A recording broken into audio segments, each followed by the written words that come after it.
కళాశాల యాజమాన్యాలను ఇబ్బంది పెట్టి, పిల్లల్ని ఇబ్బంది పెట్టి 5 రోజులు వాళ్ళ పాఠాలు పోగొట్టి లక్షలాది కుటుంబాలకి తిండి లేకుండా చేసినావు. ఆ ప్రైవేట్ కాలేజీలలో పనిచేస్తున్న వాళ్ళకి, ఉద్యోగస్తులకి.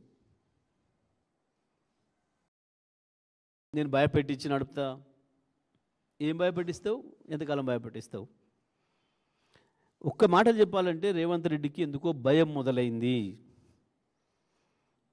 రేవంత్ రెడ్డి మాటలలో తడబాటు కనపడుతుంది. జూబ్లీ హిల్స్ ఎన్నికల తర్వాత తనకేదో ఉపద్రవం వస్తున్నట్టుంది, తన పదవికి దానికి ఎసరు వస్తున్నట్టుంది. ఆ గందరగోళం నుంచెలే ఇటువంటి భాష ఉపయోగిస్తున్నాడు. సంబంధం లేని విషయాలు మాట్లాడుతున్నాడు. నిజమే, ఓటమి ఖాయమైంది, ఒప్పుకున్నావు.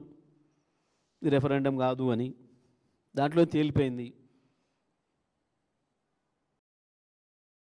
అంత ఫ్రస్ట్రేషన్ అవసరం లేదు.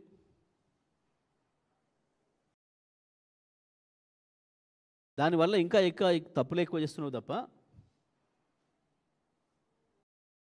నేర్చుకునే ప్రయత్నం చేస్తలేవు.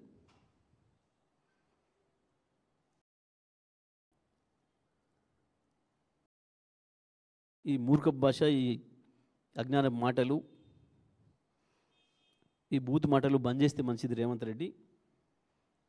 ఎప్పటికీ అదే పదవులు ఉంటా, ఎప్పటికీ నాకు చుట్టూ పోలీసులతో ఉంటా అని అనుకో.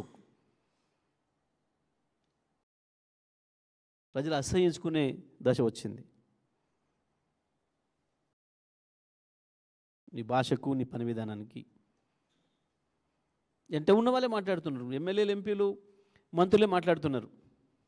అసలు ఏం మాట్లాడుతున్నాడో తెలుస్తలేదు మాకు. మేము తలదించుకోవాల్సి వస్తుంది, మేము సమాధానం చెప్పాల్సి వస్తుంది. మమ్మల్ని అడుగుతున్నారు ఎవరిని ఎదురైన వాళ్ళు, ఏం భాష మేము ముఖ్యమంత్రిది, ఏం మాట్లాడుతున్నాడు అంటే మేము తలదించుకుంటున్నామని చెప్పి స్వయంగా నీ మంత్రులు, నీ ఎంపీలు, నీ ఎమ్మెల్యేలు మాట్లాడుతున్నారు. నువ్వు వేస్తున్న దానికి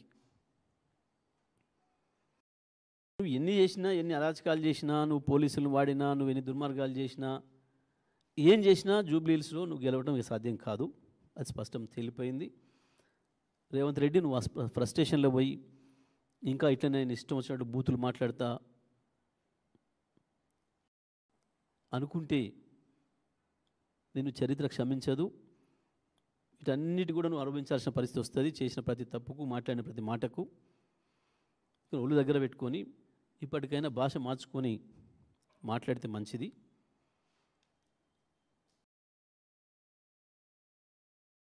కేటీఆర్కు సమాధానం చెప్పలేక, కేటీఆర్ పోతేనేమో బ్రహ్మాండంగా జనం బ్రహ్మరథం పడుతున్నారు.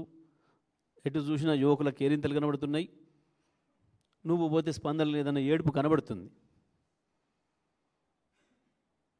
నిజమే, ఉండదు.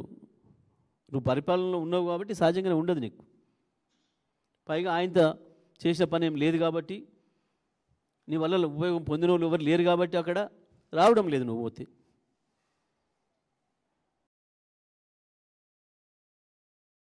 దానికి తప్పు నీదైంది కానీ అవతలది కాదు. తప్పు నీది, కేటీఆర్ది కాదు. నీకు జనం రాకపోవడానికి, నీకు జనం సపోర్ట్లు కొట్టకపోవడానికి కారణం కేటీఆర్ కాదు, నువ్వే. నువ్వే నువ్వు ఆ ఫ్రస్ట్రేషన్లో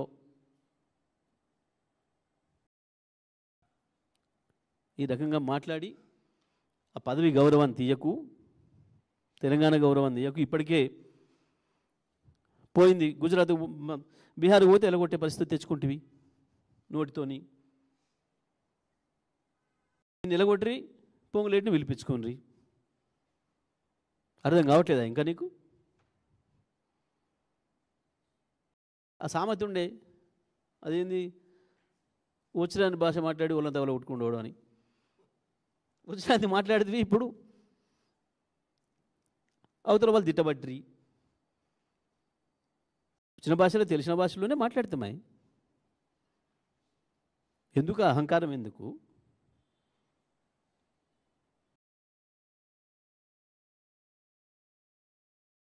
నీ అజ్ఞానానికి అధికారం తోడయ్యేవరికి అహంకారం పెరిగిపోయింది. దాంట్లో నుంచి వస్తున్నాయి ఇవన్నీ. కాబట్టి బంద్ చేయి, కేటీఆర్తో పోల్చుకోవడం బంద్ చేయి. దాంతో నీ ఫ్రస్ట్రేషన్ తగ్గుతుంది కొంచెం. పదవులతో రాదు ఎప్పుడు కూడా మనుషులకి. గొప్పతనం, గౌరవం, పేరు, మంచి పేరు పదవులతో రాదు. చేసే పనులతో వస్తుంది, ప్రవర్తనతో వస్తుంది, మాట్లాడే మాటతో వస్తుంది. అవి నేర్చుకో కావాలంటే కేటీఆర్ నుంచి, కేసీఆర్ నుంచి. అందుకంటే మంచిగా ఉండడానికి ప్రయత్నం చేయి.